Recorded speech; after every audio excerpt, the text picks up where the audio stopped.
月曜日、雨の日。朝6時に起きました。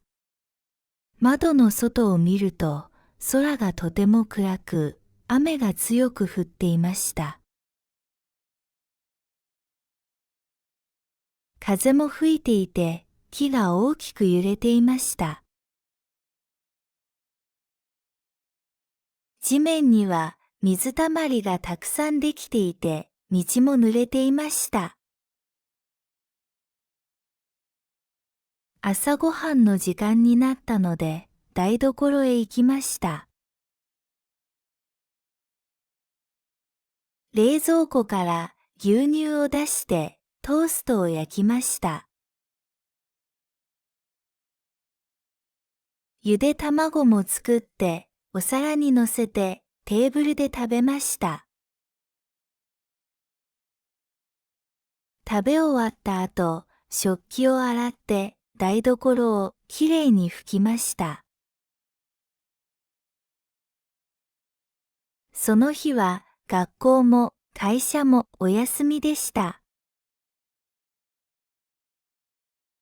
朝、学校から大雨のため、今日は休校ですというメールが届きました。会社からも同じように休みの連絡がありました。ですから一日中家で過ごしました。午前中は読書をしました。本棚から歴史の本を取り出して机に座って読みました。静かな時間でページをめくりながらゆっくり読みました。時々時計を見て時間を確認しました。10時頃に掃除を始めました。まず、ほうきで床を掃きました。それから掃除機をかけてゴミを取り、机の上を整理しました。本やノートを本棚に戻してテーブルをきれいに拭きました。ゴミ箱のゴミをまとめて玄関の横に置きました。11時頃シャワーを浴びました。体を拭いて新しい服に着替えて髪を溶かしました。昼ご飯の時間になりました。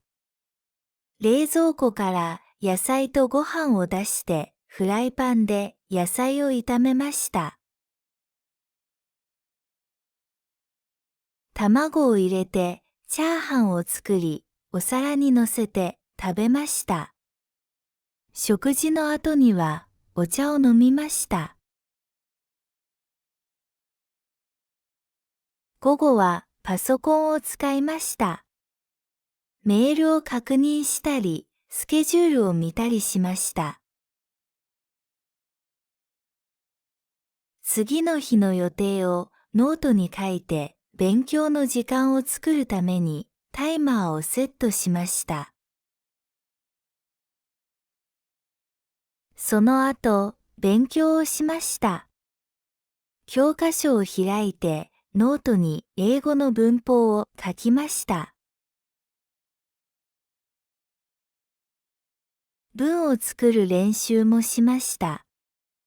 30分ほど休んでからもう一度勉強を続けました。夕方になっても雨は止みませんでした。でも少し弱くなりました。窓のそばに座って外を見ました。庭の木は濡れていて鳥の姿も見えませんでした。近くの道には人もいませんでした。夕ご飯の時間になったので、台所へ行きました。冷凍のうどんを温めることにしました。鍋でお湯を沸かしてうどんを茹でました。ネギと卵を入れて丼に移して食べました。夜はテレビを見ました。天気予報では明日も雨が降りますと言っていました。その後、ニュースも見て一日のことをノートに書きました。机の上を片付けてノートをカバンに入れました。9時になったらお風呂に入りました。体を洗ってお湯に浸かりました。10時ごろ部屋に戻ってパジャマに着替えました。布団を敷いて電気を消して雨の音を聞きながら眠りました。火曜日、曇りの日。朝、目が覚めました。窓の外を見ました。雨は止んでいましたが、空は曇っていました。この葉は少し揺れていて、道にはまだ水たまりが残っていました。風は強くありませんでした。顔を洗って歯を磨きました。服を着替えて台所に行きました。朝ごはんはトーストと卵と牛乳でした。テーブルでゆっくり食べて食器を洗って台所を掃除しました。学校へ行く準備をしました。カバンの中に教科書とノートを入れて外に出ました。靴を履いて駅まで歩きました。空は灰色でしたが、雨は降りませんでした。電車に乗って学校に行きました。教室に入り、机の上にノートと鉛筆を出しました。先生の話を聞いて、黒板の言葉をノートに書きました。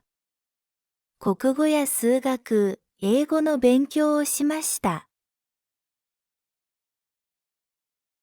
昼ごはんは家から持ってきたお弁当を食べました。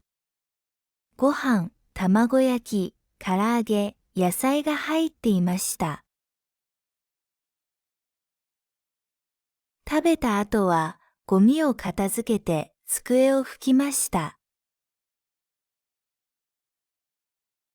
午後は体育の時間がありました。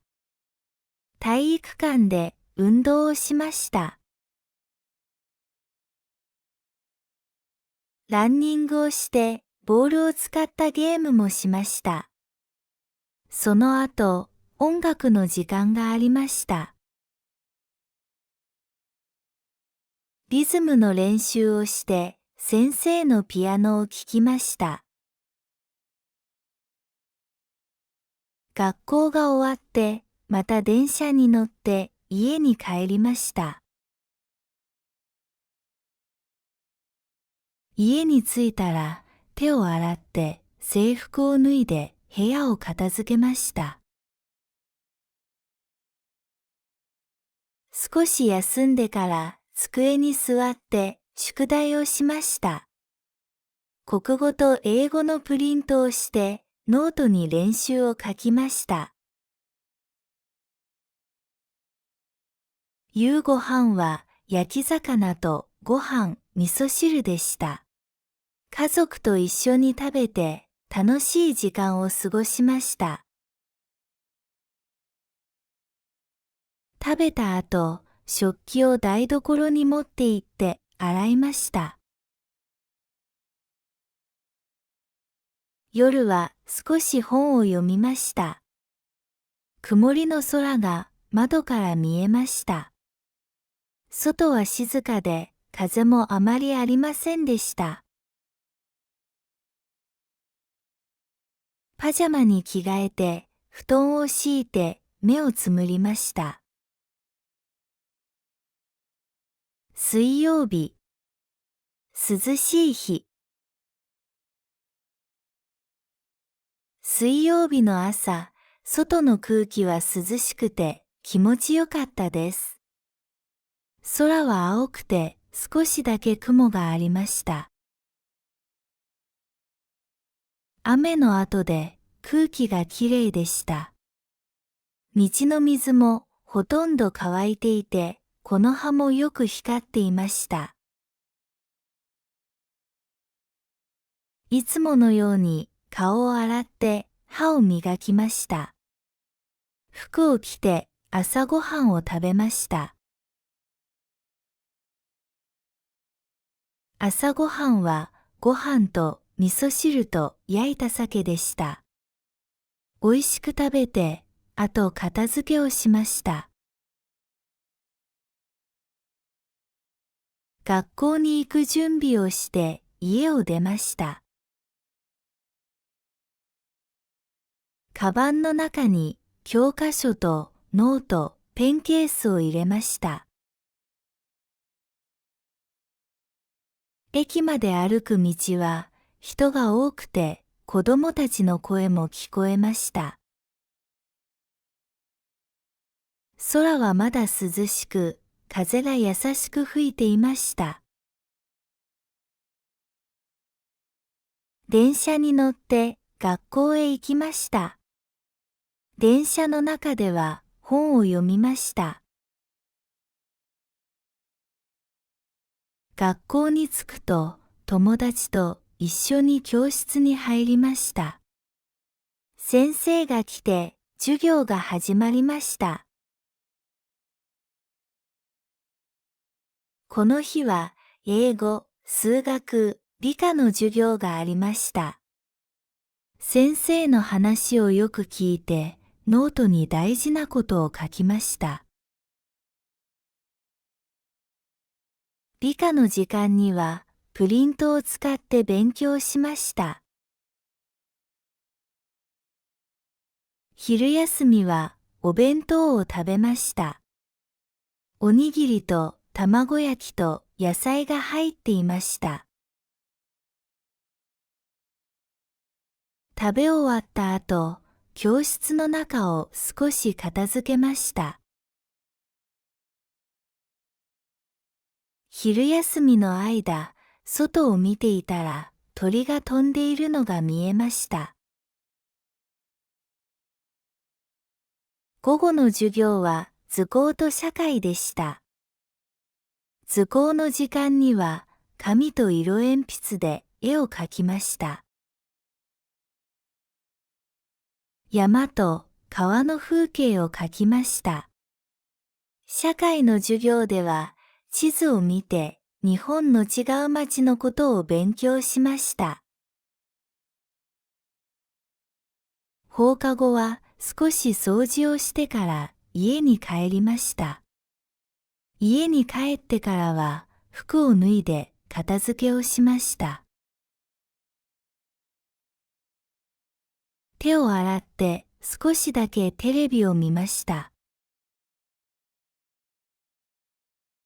その後、机に座って宿題をしました。数学のプリントをして漢字の練習もしました。夕ご飯はハンバーグとサラダとスープでした。家族と一緒に食べて楽しい時間を過ごしました。テレビを見ながらデザートも食べました。食べ終わった後、食器を台所に持って行って洗いました。夜は本を読んでパジャマに着替えて布団を敷いて寝ました。涼しい一日でした。木曜日、お祭り。木曜日はとても楽しい一日でした。この日は近くの町でお祭りがありました。朝、天気は良くて、空は青く、風も涼しかったです。家の周りは静かでしたが、町の広場では人が集まっていました。朝ごはんを食べて服を着替えました。今日はお祭りに行く日だったので、母が浴衣を出してくれました。母と一緒に浴衣を着ました。弟もジンベエを着ました。父はカメラを持って家族みんなで歩いてお祭りの場所へ行きました。お祭りの広場にはたくさんの人がいました。子供も大人も楽しそうに歩いていました。道の横にはたくさんの出店がありました。焼きそば、たこ焼き、わたあめ、りんご飴などが売られていました。家族で出店を見て回りました。私はたこ焼きを食べました。熱くて美味しかったです。弟はチョコバナナを買ってもらいました。父と母は焼きそばを食べました。ジュースやお茶も飲みました。ゲームの出店もありました。弟はスーパーボールすくいをしました。たくさんすくって喜んでいました。私はヨーヨー釣りをしました。きれいな赤いヨーヨーを取ることができました。その後、広場の真ん中で太鼓が始まりました。太鼓の音は大きくて、体に響くようでした。みんなが見ている中で、太鼓を叩く人たちが浴衣を着て並んでいました。母は写真をたくさん撮っていました。夜になると広場の明かりがついて夜店の明かりもきれいでした。花火の音がして空に大きな花が咲きました。赤や青、黄色の花火がたくさん上がってみんなが見上げていました。花火が終わってお祭りも終わりました。家族でゆっくり歩いて帰りました。帰ってから服を脱いで手と足を洗いました。その後、少し水を飲んで布団を敷いて寝ました。木曜日はとても賑やかで楽しい一日でした。お祭りの思い出がたくさんできました。金曜日、スーパーへ行った。金曜日は学校がお休みでした。朝は少しゆっくり起きました。天気は晴れていて、風が少しありました。外は静かで空気が爽やかでした。起きてから顔を洗って歯を磨きました。それから着替えて朝ごはんを食べました。朝ごはんはトーストと卵とサラダでした。家族と一緒に食べて、あと片付けをしました。午前中は家で過ごしました。本を読んだり、部屋を片付けたりしました。机の上にあったノートやペンをきちんとしまいました。床を掃いてゴミをまとめて出しました。昼ご飯の前に母と一緒にスーパーへ行くことになりました。買い物バッグを持って歩いて出かけました。道には人があまりいませんでした。木の下には日陰ができていて涼しく歩けました。スーパーの中は明るくていろいろなものが売られていました。野菜コーナーで母はトマトとキュウリ、キャベツをカゴに入れました。私は牛乳とパンを持ちました。お肉と魚も買って全部で大きな袋になりました。レジでお金を払ってエコバッグに物を詰めて家に帰りました。少し重かったけれど頑張って持ちました。家に着いてから母と一緒に買ったものを冷蔵庫に入れました。水を飲んで手を洗いました。それから昼ご飯を作りました。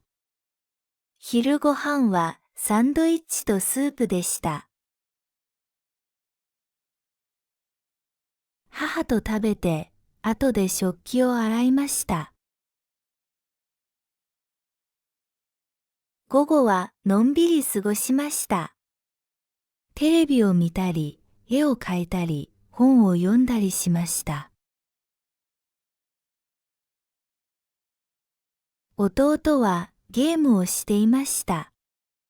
父は少し昼寝をしていました。夕方、母は晩ご飯の準備を始めました。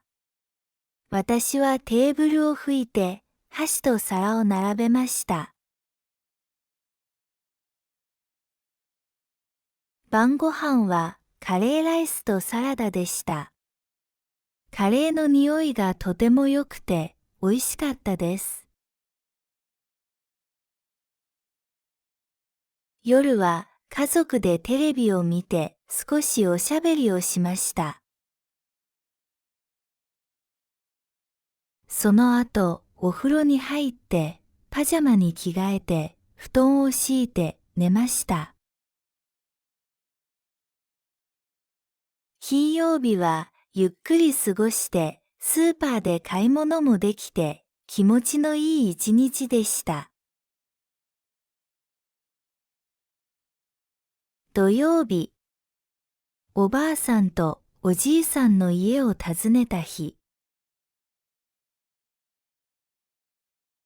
土曜日は家族でおばあさんとおじいさんの家へ行きました。天気は晴れで少し暖かい風が吹いていました。空は青くて雲はあまりありませんでした。朝ごはんを食べた後、家族で出かける準備をしました。私はカバンにお菓子と本を入れました。母はお土産を用意して、父は車の鍵を持っていました。弟も自分のリュックを持っていました。みんなで車に乗って出発しました。車の中では音楽が流れていて、外の景色もきれいでした。山や木、川が見えました。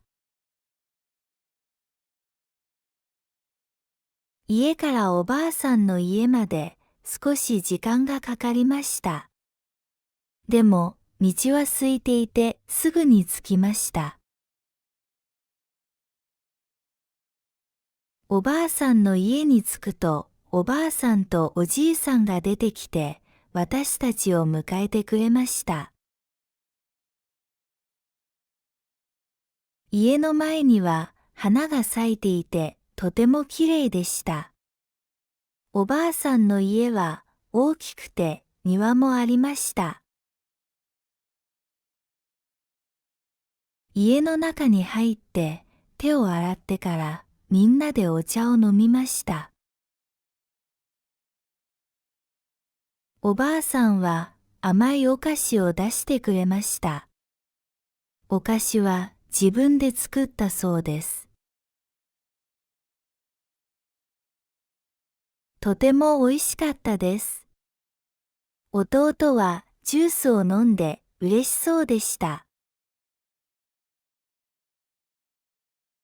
それから家の中を片付けたり、話をしたりしました。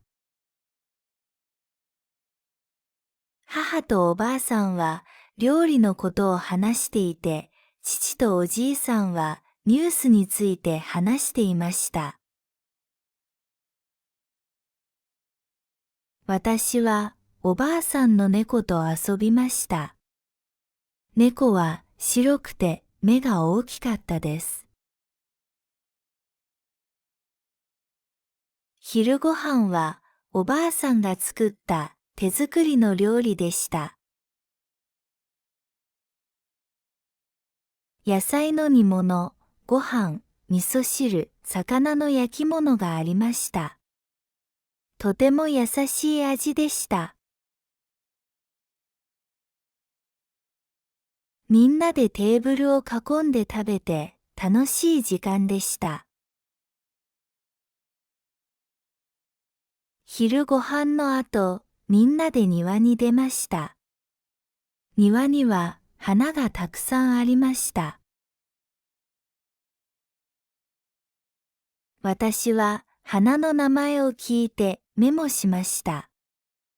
弟は虫を見つけて虫眼鏡で見ていました。おじいさんは木の下で休んでいました。午後はみんなで写真を撮りました。カメラで家族の写真を撮って思い出を残しました。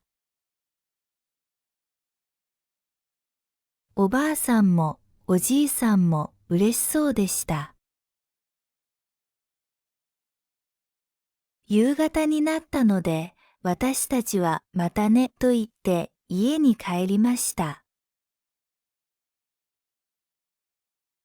家に帰ってからカバンを片付けて手を洗いました。晩ご飯を食べてお風呂に入ってパジャマに着替えて布団を敷いて寝ました。土曜日はとても暖かくて優しい一日でした。おばあさんとおじいさんに会えて家族でゆっくりできた日でした。日曜日、家で過ごした日。日曜日はどこにも行かずに家で過ごしました。天気は曇りで少し風がありました。外は静かで人の声もあまり聞こえませんでした。朝、家の中はひんやりしていて、カーテンを開けると光が少し入りました。朝ごはんはパンとスープでした。家族みんなでテーブルを囲んで一緒に食べました。食べた後、私は今日使うものを準備して部屋を片付けました。いらない紙を捨てて、教科書とノートを本棚に入れました。午前中は家で宿題をしました。机に座ってノートに文字を書いたり、教科書を読んだりしました。周りが静かだったので、よく集中できました。宿題が終わった後、少しだけ休憩をしました。母は台所で料理をしていました。父は新聞を読んでいました。弟はおもちゃで遊んでいました。私はソファに座って本を読みました。本は動物の本でいろいろな写真がありました。とても面白かったです。昼ご飯の時間になったら、母が読んでくれて家族で食べました。昼ご飯はオムライスとサラダでした。テーブルの上にはジュースもありました。ご飯を食べた後、母は皿を洗って、私はテーブルを拭きました。午後は部屋で絵を描いたり、テレビを見たりしました。弟と一緒にカルタやボードゲームもしました。父と母はリビングで話をしたり、洗濯物を畳んだりしていました。家の中は穏やかで時間がゆっくり流れていました。夕方になって母が晩ご飯の準備を始めました。私は料理を手伝いました。野菜を運び、皿を並べました。晩ご飯は魚のフライと味噌汁とご飯でした。とても美味しかったです。晩ご飯の後、家族でテレビを見て静かに過ごしました。その後、お風呂に入って歯を磨いてパジャマに着替えて布団を敷いて寝ました。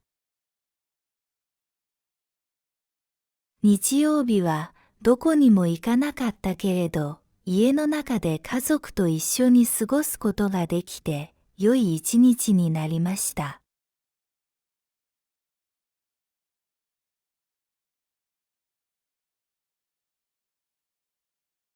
月曜日、雨の日。朝6時に起きました。窓の外を見ると、空がとても暗く、雨が強く降っていました。風も吹いていて、木が大きく揺れていました。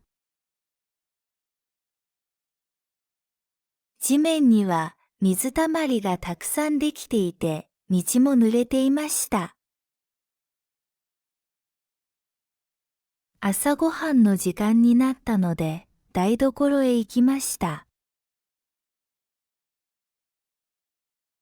冷蔵庫から牛乳を出してトーストを焼きました。ゆで卵も作ってお皿に乗せてテーブルで食べました。食べ終わった後、食器を洗って台所をきれいに拭きました。その日は学校も会社もお休みでした。朝、学校から大雨のため今日は休校ですというメールが届きました。会社からも同じように休みの連絡がありました。ですから一日中家で過ごしました。午前中は読書をしました。本棚から歴史の本を取り出して机に座って読みました。静かな時間でページをめくりながらゆっくり読みました。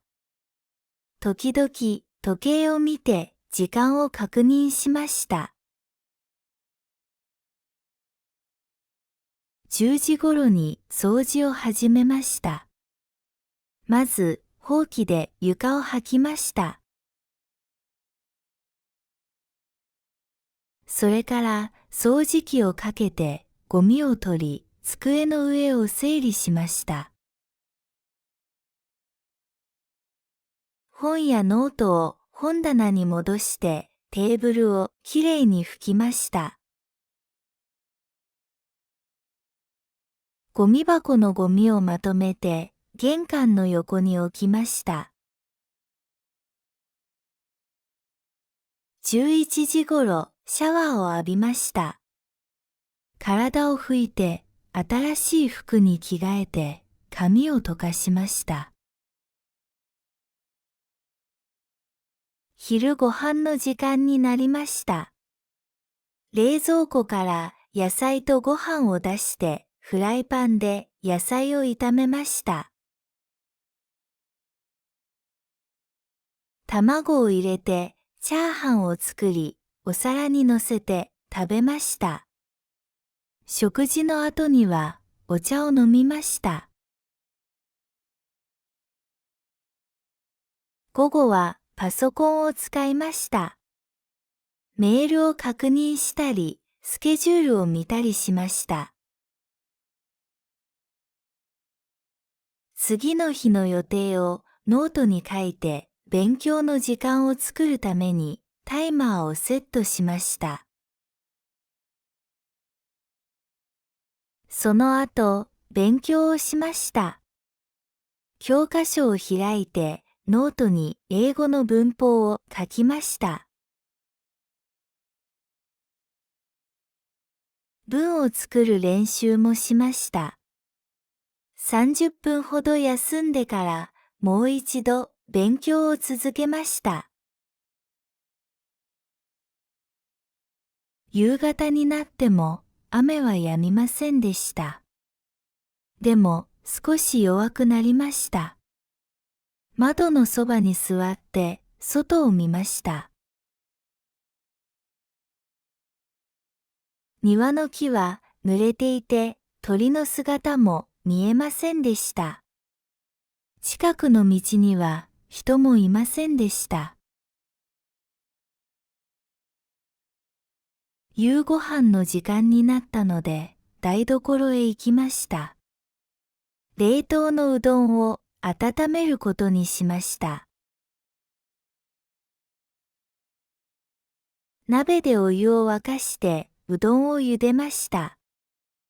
ネギと卵を入れて丼に移して食べました。夜はテレビを見ました。天気予報では明日も雨が降りますと言っていました。その後、ニュースも見て一日のことをノートに書きました。机の上を片付けて、ノートをカバンに入れました。9時になったら、お風呂に入りました。体を洗って、お湯に浸かりました。10時ごろ、部屋に戻って、パジャマに着替えました。布団を敷いて、電気を消して、雨の音を聞きながら眠りました。火曜日、曇りの日。朝、目が覚めました。窓の外を見ました。雨は止んでいましたが、空は曇っていました。この葉は少し揺れていて、道にはまだ水たまりが残っていました。風は強くありませんでした。顔を洗って歯を磨きました。服を着替えて台所に行きました。朝ごはんはトーストと卵と牛乳でした。テーブルでゆっくり食べて食器を洗って台所を掃除しました。学校へ行く準備をしました。カバンの中に教科書とノートを入れて外に出ました。靴を履いて駅まで歩きました。空は灰色でしたが、雨は降りませんでした。電車に乗って学校に行きました。教室に入り、机の上にノートと鉛筆を出しました。先生の話を聞いて、黒板の言葉をノートに書きました。国語や数学、英語の勉強をしました。昼ごはんは家から持ってきたお弁当を食べました。ご飯、卵焼き、唐揚げ、野菜が入っていました。食べた後はゴミを片付けて机を拭きました。午後は体育の時間がありました。体育館で運動をしました。ランニングをしてボールを使ったゲームもしました。その後、音楽の時間がありました。リズムの練習をして先生のピアノを聴きました。学校が終わってまた電車に乗って家に帰りました。家に着いたら手を洗って制服を脱いで部屋を片付けました。少し休んでから机に座って宿題をしました。国語と英語のプリントをしてノートに練習を書きました。夕ごはんは焼き魚とご飯、味噌汁でした。家族と一緒に食べて楽しい時間を過ごしました。食べた後、食器を台所に持って行って洗いました。夜は少し本を読みました。曇りの空が窓から見えました。外は静かで風もあまりありませんでした。パジャマに着替えて布団を敷いて目をつむりました。水曜日、涼しい日。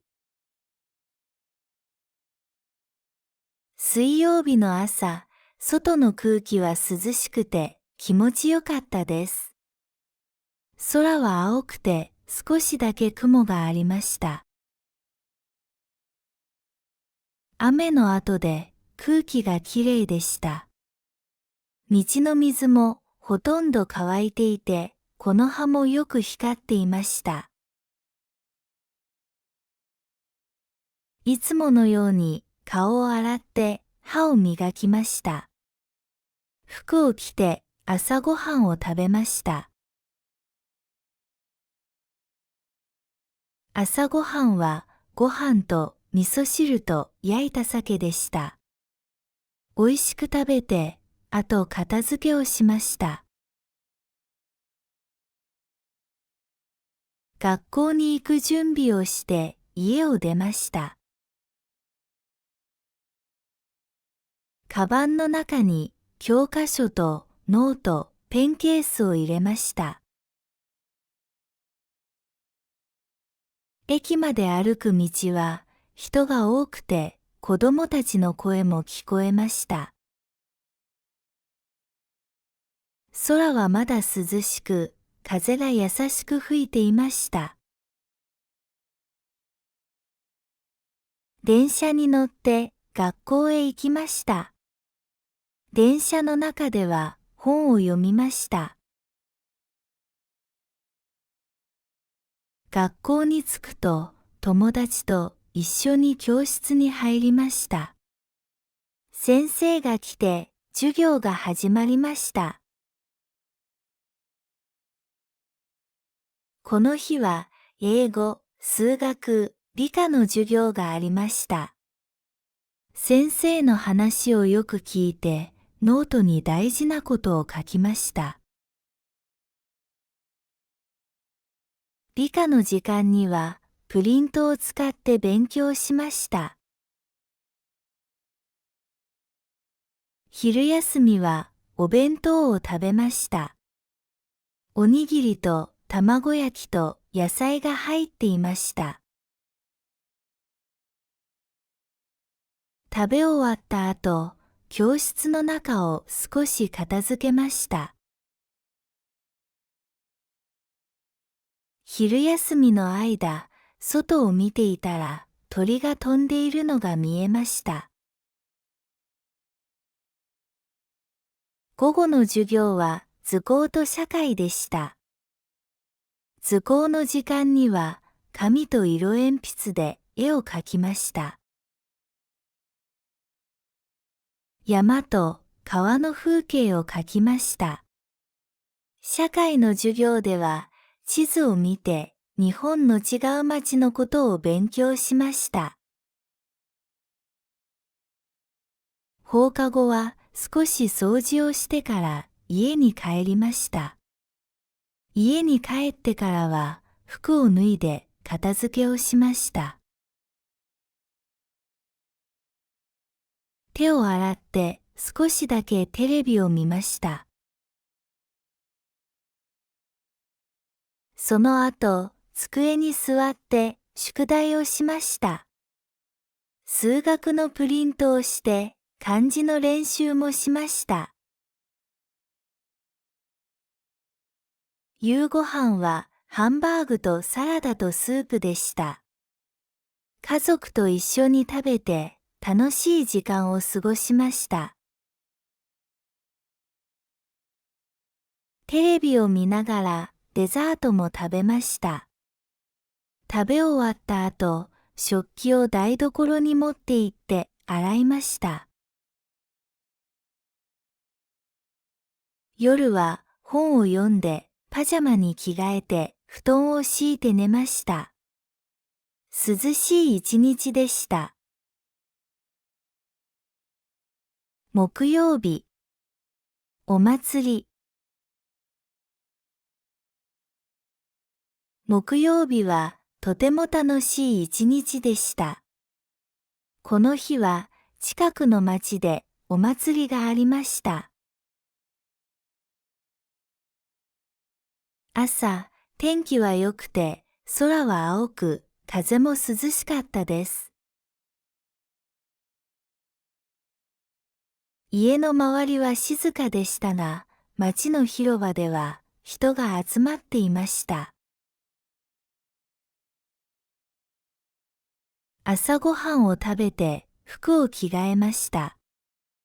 今日はお祭りに行く日だったので、母が浴衣を出してくれました。母と一緒に浴衣を着ました。弟もジンベエを着ました。父はカメラを持って家族みんなで歩いてお祭りの場所へ行きました。お祭りの広場にはたくさんの人がいました。子供も大人も楽しそうに歩いていました。道の横にはたくさんの出店がありました。焼きそば、たこ焼き、わたあめ、りんご飴などが売られていました。家族で出店を見て回りました。私はたこ焼きを食べました。熱くて美味しかったです。弟はチョコバナナを買ってもらいました。父と母は焼きそばを食べました。ジュースやお茶も飲みました。ゲームの出店もありました。弟はスーパーボールすくいをしました。たくさんすくって喜んでいました。私はヨーヨー釣りをしました。きれいな赤いヨーヨーを取ることができました。その後、広場の真ん中で太鼓が始まりました。太鼓の音は大きくて、体に響くようでした。みんなが見ている中で、太鼓を叩く人たちが浴衣を着て並んでいました。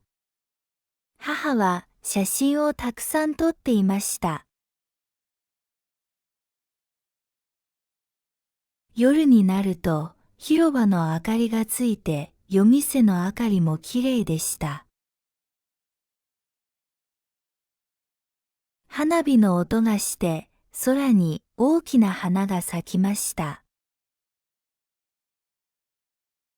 赤や青、黄色の花火がたくさん上がってみんなが見上げていました。花火が終わってお祭りも終わりました。家族でゆっくり歩いて帰りました。帰ってから服を脱いで手と足を洗いました。その後、少し水を飲んで布団を敷いて寝ました。木曜日はとても賑やかで楽しい一日でした。お祭りの思い出がたくさんできました。金曜日、スーパーへ行った。金曜日は学校がお休みでした。朝は少しゆっくり起きました。天気は晴れていて、風が少しありました。外は静かで空気が爽やかでした。起きてから顔を洗って歯を磨きました。それから着替えて朝ごはんを食べました。朝ごはんはトーストと卵とサラダでした。家族と一緒に食べて、あと片付けをしました。午前中は家で過ごしました。本を読んだり、部屋を片付けたりしました。机の上にあったノートやペンをきちんとしまいました。床を履いてゴミをまとめて出しました。昼ご飯の前に母と一緒にスーパーへ行くことになりました。買い物バッグを持って歩いて出かけました。道には人があまりいませんでした。木の下には日陰ができていて涼しく歩けました。スーパーの中は明るくていろいろなものが売られていました。野菜コーナーで母はトマトとキュウリ、キャベツをカゴに入れました。私は牛乳とパンを持ちました。お肉と魚も買って全部で大きな袋になりました。レジでお金を払ってエコバッグに物を詰めて家に帰りました。少し重かったけれど頑張って持ちました。家に着いてから母と一緒に買ったものを冷蔵庫に入れました。水を飲んで手を洗いました。それから昼ご飯を作りました。昼ご飯はサンドイッチとスープでした。母と食べて、後で食器を洗いました。午後はのんびり過ごしました。テレビを見たり、絵を描いたり、本を読んだりしました。弟はゲームをしていました。父は少し昼寝をしていました。夕方、母は晩ご飯の準備を始めました。私はテーブルを拭いて和紙と皿を並べました。晩ご飯はカレーライスとサラダでした。カレーの匂いがとても良くて美味しかったです。夜は家族でテレビを見て少しおしゃべりをしました。その後、お風呂に入ってパジャマに着替えて布団を敷いて寝ました。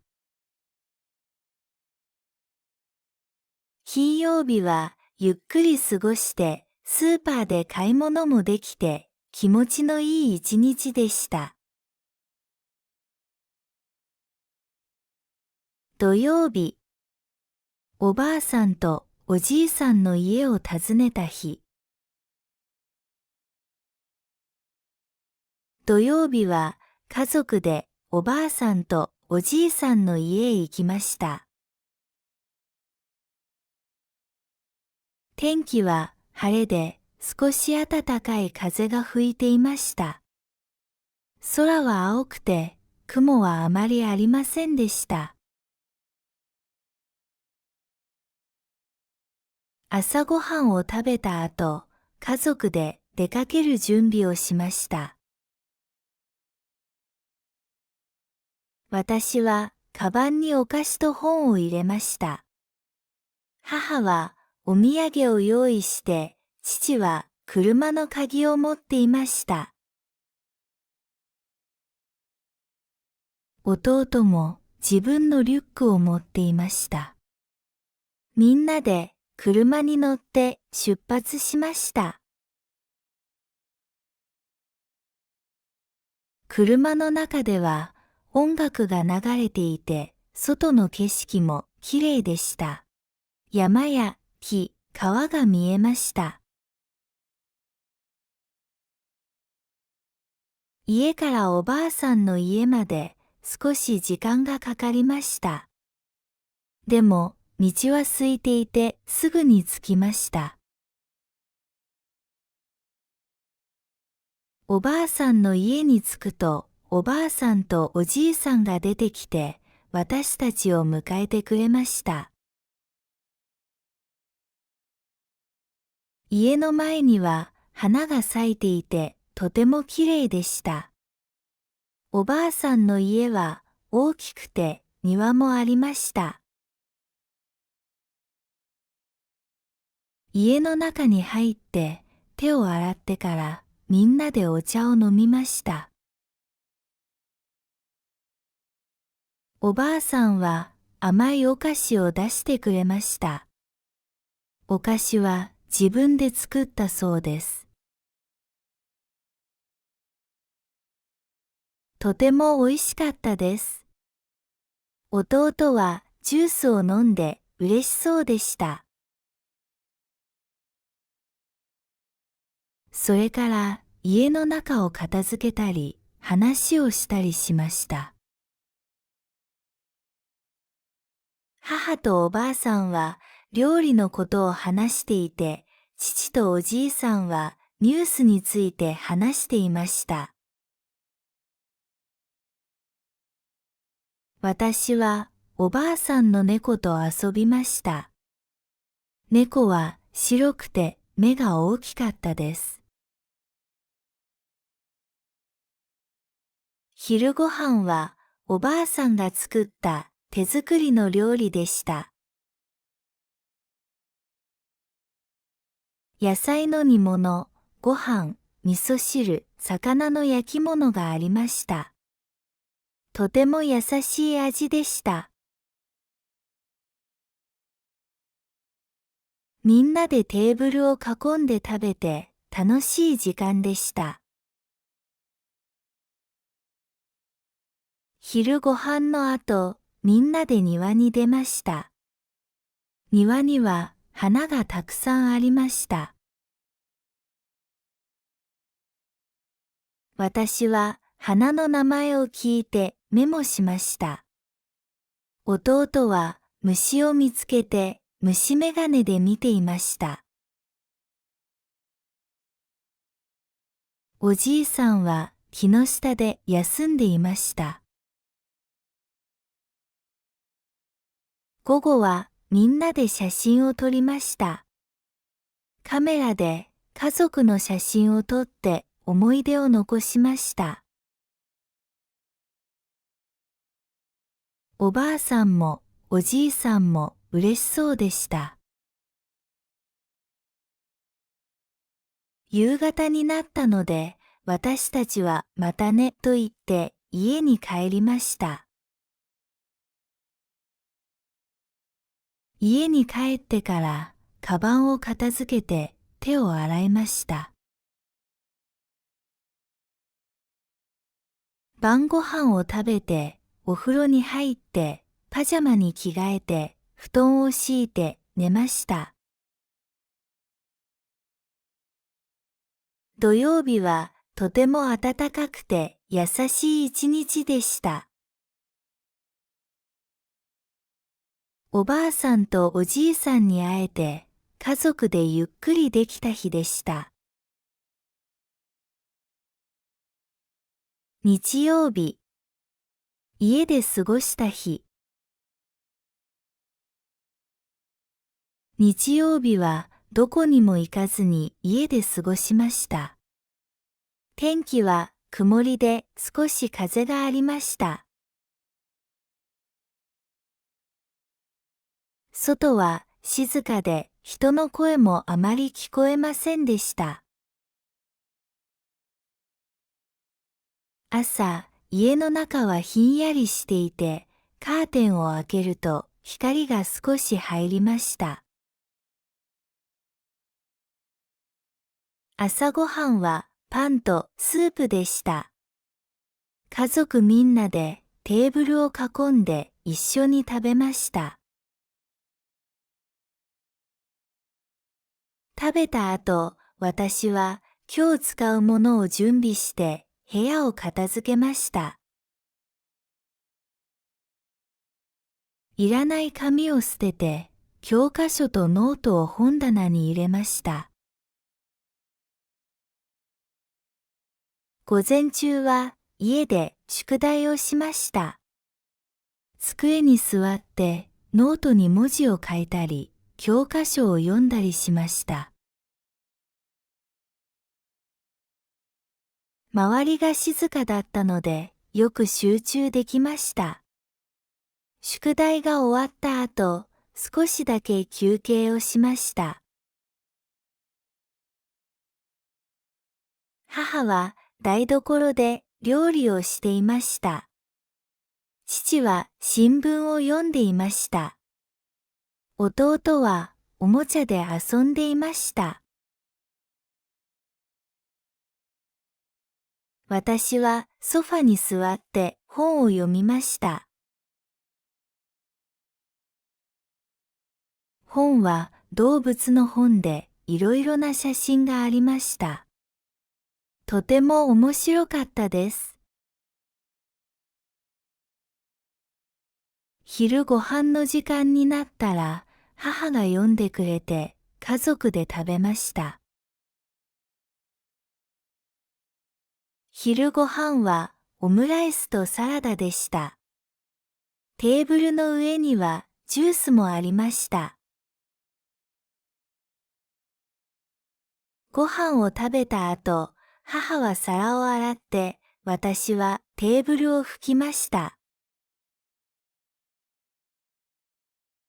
午後は部屋で絵を描いたり、テレビを見たりしました。弟と一緒にカルタやボードゲームもしました。父と母はリビングで話をしたり、洗濯物を畳んだりしていました。家の中は穏やかで時間がゆっくり流れていました。夕方になって母が晩ご飯の準備を始めました。私は料理を手伝いました。野菜を運び、皿を並べました。晩ご飯は魚のフライと味噌汁とご飯でした。とても美味しかったです。晩ご飯の後、家族でテレビを見て静かに過ごしました。その後、お風呂に入って歯を磨いてパジャマに着替えて布団を敷いて寝ました。日曜日はどこにも行かなかったけれど、家の中で家族と一緒に過ごすことができて、良い一日になりました。